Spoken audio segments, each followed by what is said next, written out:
13 তারিখে নাকি তার বিচারের রায়ের তারিখ ঘোষণা করা হবে। এই জন্য উনি আবার সেই পুরাতন কায়দায় লোক লাগিয়ে দিয়ে গাড়ি ভাঙচুর করার চেষ্টা করছে, আগুন লাগাচ্ছে। এই গাড়ি ভাঙচুর আগুন দিয়ে আপনি রেহাই পাবেন না। এই দেশের জনগণ আপনাকে আর চায় না। আপনি এই দেশে আসুন, সাহস থাকলে আপনি মামলাকে আপনি ফেস করুন, মামলা মোকাবেলা করুন। আমাদের নেতা আমির কাসিম আমেরিকায় ছিলেন, তাকে বলেছিল যে আপনি আমেরিকা থেকে বাংলাদেশে আসবেন না, আপনাকে গ্রেপ্তার করবে, ফাঁসি দিয়ে দেবে। উনি বলছেন বাংলাদেশের লোক, আমি ইসলামী ব্যাংক করেছি, হাজার হাজার যুবকের চাকরি দিয়েছি, আমি ইবনে সিনা করেছি, হাজার লোকের চাকরি দিয়েছি, এটাই কি আমার অপরাধ? এই অপরাধ যদি হয়, মরতে হলে আমেরিকাও মরবো, মরতে হলে বাংলাদেশেও মরবো। বাংলাদেশে জন্মগ্রহণ করেছি, বাংলাদেশেই যাব।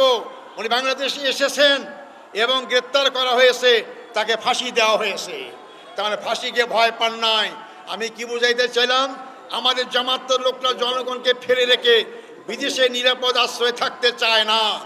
কারণ আমরা জনগণের দল, আমরা জনগণের কাজ করি, আমরা ইসলামের দলদার কাজ করি। আল্লাহকে ছাড়া আমরা কাউকে ভয় পাই না। এই জন্য আজকে আমরা দেশে আসি। আর যারা আপনারা স্বাধীনতার পক্ষে শক্তি বলেন, তারা আজকে কেন বাংলাদেশ ছেড়ে আপনারা বিদেশে আশ্রয় নিয়েছেন? সাহস থাকলে আসুন, মামলা মোকাবেলা করুন, যা হবে হবে। ওবায়দুল কাদের ভ্যাংসায় বলতেন না, একজন বিএনপি নেতা বিদেশে আসে, যে আপনি রাজনীতি করেন, এত সাহস থাকলে আপনি দেশে আসেন। উনি কোথায় আজকে? উনি তো নিজেই দেশ থেকে পালিয়ে গিয়েছেন। তাই সংগ্রামী ভাই বন্ধুগণ, আমি সব দলকেই বলতে চাই, বিদেশে বসে দেশে রাজনীতি করা যায় না। দেশের জনগণের সাথে মিশতে হবে। যারা এখনো বিদেশ থেকে কলকাঠি নেওয়ার চেষ্টা করছেন, দলের জনগণের ভালোবাসা অর্জন করতে হলে আজকে 1 বছর হয়ে গেল আপনাদেরকে আমরা বাংলাদেশে পাই না। কেন পাই না? জনগণ এই প্রশ্ন অবশ্যই করতে পারে। সংগ্রামী ভাই বন্ধুগণ, তা আগামী নির্বাচন অত্যন্ত গুরুত্বপূর্ণ নির্বাচন। এই নির্বাচনের মধ্যে ফয়সালা হবে, সে মানুষের তৈরি আইন দিয়ে কি আমরা আবার দেশ শাসন করব, নাকি আমরা আল্লাহর আইন দিয়ে দেশ শাসন করব?